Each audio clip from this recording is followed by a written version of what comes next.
పంచాయతీలకు ప్రత్యేక అధికారులు తహసీల్దార్లు, ఎంపీడీఓలు, హెడ్ మాస్టర్లు, స్కూల్ అసిస్టెంట్లకు బాధ్యత. జాబితా ప్రభుత్వానికి పంపిన కలెక్టర్లు. రాష్ట్రంలో వచ్చే నెల 1న సర్పంచుల పదవీకాలం ముగుస్తుండటంతో పంచాయతీలో ప్రత్యేక అధికారుల నియామకానికి రంగం సిద్ధమైంది. ఈ వరకు జాబితాలను కలెక్టర్లు ప్రభుత్వానికి పంపించారు. రాష్ట్రంలో మొత్తం 12,777 గ్రామ పంచాయతీలు ఉన్నందున వీటికి అవసరమైన మేరకు నియామకాలు జరగాలన్న ప్రభుత్వ సూచన మేరకు నిర్ణీత నమూనాలో కలెక్టర్లు జాబితాను రూపొందించారు. ప్రతి అధికారి హోదా, ఏ గ్రామానికి ప్రతి అధికారిగా ఉంటారు, సెల్ నెంబర్, వారు నిర్వహించే శాఖ తదితర సమాచారాన్ని క్రోడీకరించారు.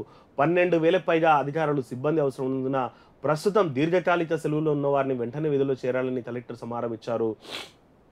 ఇక దాదాపు 12,000 విలేజెస్ ఉన్నాయి. ఆ విలేజ్ అందరిలో కూడా రాష్ట్రంలో 12,777 విలేజెస్ ఉన్నాయి. ఆ అన్నిటికి కూడా సర్పంచులు ఈరోజు ఫస్ట్ గడువు తీరిపోతుంది కాబట్టి వాటిని ప్రత్యేక అధికారులకు ఇస్తున్నారు. సర్పంచులకు ఎక్స్టెన్షన్ ఇస్తలేరు అన్నట్టు మనకు ఇక్కడ స్పష్టమవుతుంది. అయితే దీంట్లో తహసీల్దారులు, ఎంపీడీఓలు, హెడ్ మాస్టర్లు, స్కూల్ అసిస్టెంట్కు బాధ్యతలు ఇచ్చేటట్టు ఉన్నారు. తర్వాత అంతకంటే ముందే ఇంకోటి ఏంటంటే ఏ ఆఫీసరు ఏ ఊరికి అధికారి ఉంటాడు, వాళ్ళు నిర్వర్తించే బాధ్యత ఏంది, అవన్నీ కూడా లిస్ట్ చేసి కలెక్టర్లు ప్రభుత్వానికి ఇస్తున్నారన్నటువంటిది. ఇంకోటి దీర్ఘకాలిక సెలవుల మీద ఉన్న వాళ్ళని కూడా ఇమీడియట్గా మీరు విధిలో జాయిన్ కావాలని. అయితే ఇక్కడ మనం గవర్నమెంట్కి ఒక చిన్న అప్పీల్ చేస్తున్నాం సార్. మిగిలిన వాళ్ళంతా ఓకే సార్, తహసీల్దార్లు, ఎంపీడీఓలు వీళ్ళంతా ఓకే, కానీ హెడ్ మాస్టర్లు, స్కూల్ అసిస్టెంట్లు అనేది మీరు మరోసారి పునఃసమీక్షించాలి, మరోసారి ఆలోచించుకోవాల్సినటువంటిది. ఇప్పుడు పరీక్షల టైం సార్. ఈ పరీక్షల టైంలో మీరు హెడ్ మాస్టర్లను కానీ లేదంటే స్కూల్ అసిస్టెంట్లను కానీ ఈ విధులకు అసైన్ చేస్తే పిల్లలకు ఎగ్జామ్ మూమెంట్లో ఎందుకంటే గతంలో మనము ఈ ఇయర్ మాత్రమే కొంచెం ఫుల్ టైమ్గా క్లాసులు జరుగుతున్నటువంటి నేపథ్యం ఉంది. గత 2-3 ఏళ్ల నుంచి మన కరోనా టైంలో పిల్లలకి ఎగ్జామ్స్తో పాటు అసలు పాఠాలే జరగలేదు. ఎగ్జామ్స్ కూడా కొన్నిసార్లు ప్రమోట్ చేసినటువంటి నేపథ్యం ఉండే.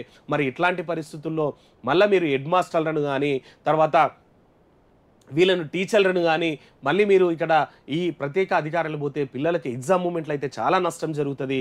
కానీ ఇదేం మన స్కూల్ అకాడమిక్ స్టార్టింగ్ ఇయర్ కాదు, అకాడమిక్ ఎండింగ్ ఇయర్. ఇంకా నెక్స్ట్ 2 నెలల అంటే దాదాపు ఈరోజు జనవరి కంప్లీట్ అయిపోతుంది. ఫిబ్రవరి, మార్చ్ మిడ్ నుంచి ఎగ్జామ్స్ జరిగే టైంలో మీరు ప్రత్యేక అధికారులని చెప్పేసి సర్పంచుల ప్లేస్లా లేదనుకుంటే మిగిలిన వేరే అడిషనల్ బాధ్యతలు హెడ్ మాస్టర్లకు టీచర్లకు అసైన్ చేస్తే మాత్రం విద్యార్థులు నష్టపోతారు. ఆల్రెడీ గవర్నమెంట్ స్కూళ్ళ మీద ఎంత విమర్శలు ఉన్నాయి, ఎట్లాంటివి ఉన్నాయి అవన్నీ కూడా తెలుసు. ఈ ఎగ్జామ్ మూమెంట్లో విద్యార్థులకు పాఠాలు చెప్పాల్సిన వాళ్ళని తీసుకుపోయి మళ్ళీ మీరు అడిషనల్ బాధ్యతలు అప్పగిస్తే వాళ్ళు ఇంకొంచెం ప్రెషరైజ్ అయ్యి ఇంకా విద్యార్థులు నష్టపోతారు. కానీ ప్రభుత్వానికి దాంతోపాటు మనం కలెక్టర్లకు మళ్ళీ మీరు తీసుకున్నటువంటి నిర్ణయం పునఃసమీక్షించుకోవాలని మనమైతే ప్రభుత్వానికి గట్టిగా చెప్తున్నాము. ఎందుకంటే మిగిలిన ఇంకా అవసరం అనుకుంటే వేరే డిపార్ట్మెంట్లను తీసుకోండి, లేదంటే ఒక ఎంఆర్ఓకు 4 ఊళ్ళ బాధ్యత అప్పచెప్పండి, లేదనుకుంటే ఒక ఎంపీడీఓకు 4 ఊళ్ళ బాధ్యత అప్పచెప్పండి. అంతేగాని హెడ్ మాస్టర్లను, ఎందుకంటే విద్యకు సంబంధించినటువంటి ఆఫీసర్లు కానీ వైద్యానికి సంబంధించిన ఆఫీసర్లు మాత్రం మీరు ఫీల్డ్లో ఉంటే మాత్రం ఈ 2 ప్రజల మీద నష్టం జరిగే అవకాశం ఉంటుంది.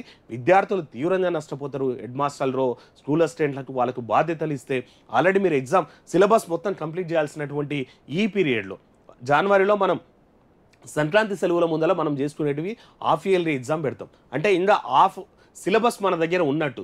ఇట్లాంటి పరిస్థితుల్లో వీళ్ళని తీసుకెళ్ళి ఆ ప్రత్యేక అధికారులని చెప్పేసి ఆ గ్రామ పంచాయతీలను అసైన్ చేస్తే వాళ్ళు చదువు చెప్పాలనా లేదంటే అక్కడ పరిపాలన చేయాలనా? కాబట్టి ఎక్సెప్షన్ లిస్ట్లో హెడ్ మాస్టర్లను, టీచర్లను పెట్టాల్సినటువంటి అవసరం ఉంది. మనం ఇది గవర్నమెంట్కి కూడా చెప్పిస్తున్నాం. మీ నిర్ణయాన్ని ఒకవేళ ఆల్రెడీ డెసిజన్ తీసుకుంటే మాత్రం అది పునఃసమీక్షించుకోవాలని అయితే మనం చెప్తా ఉన్నాం గవర్నమెంట్.